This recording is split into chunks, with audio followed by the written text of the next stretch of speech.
hard is it To what? to get to the mountaintop?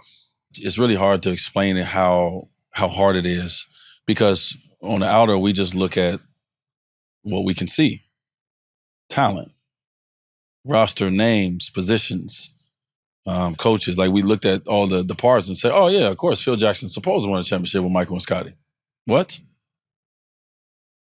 It's easy for us to say that now. But he actually had to execute that. And what it takes to execute that, only they will know. Because what you and I talk about is, we like to all now talk about our strengths. Right. All of us are way better than we were when we were playing, right? You see this. I mean, even me. I'm bad now. Now I'm a bad boy. I wasn't talking that shit when I was hooping. But we like to talk about we only talk about the positives in our game and the strengths. We don't talk about the weaknesses. And so when you plan on the championship team, it's not about the strengths of what everybody is talking about. It's about the weaknesses of the team and how you cover those up for each other, where people don't even talk about them. It's learning how to win that way and how to trust each other that way in your weaknesses. So it's easy for everybody to be like, oh, I had talent, you had talent, we're going to win a championship. It don't work like that. What's your weakness, bro? Because if your weakness is my weakness, then that's not good. So for me, and for us, I think in my route to winning championships, it was the weaknesses that got covered up by other talents that allowed for us to win those championships. My weakness as a guy who did not know how to score 40 points in the finals and also to be able to guard the other guy that's running all the plays. So enter Gary Payton, enter James Posey, enter these other guys and not me. When it comes to guarding the other guys, like Gary Payton, 37 years old, checking in the game, not even lathered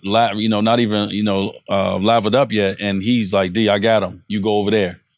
He's covering up a weakness of mine because he know I got to get some rest somewhere, so I'm gonna take a rest on my man, which is going. And so, to me, while we won, it was the weaknesses that was covered up from everybody to allow for our strengths to be the only thing that people talk about. But that's not where you win. You don't win in just your strengths. That's the easy part. So it's hard for that to really make sense to someone if they never have been in that situation. Because if you had the team, if you had the talent, it was the reason you ain't in that situation then. Right. And it has nothing to do with your individual talent. And I think people get that confused with, oh, he's a better. I said this before. It doesn't make someone better because you have more championships or more individual accolades.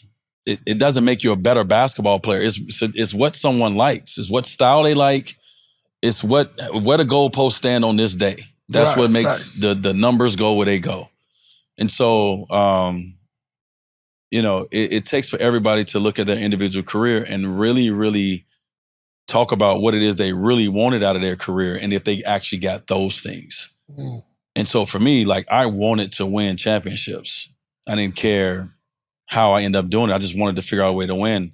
And that was more important to me than ever wanting to be on any top of anything. I've never been on the top of no list of that's not something I'm shooting for. I've never been that way. So I wanted to see how it felt to be a winner, how to be a champion. And so I had to learn all these things that people who are not champions do not understand about winning championships.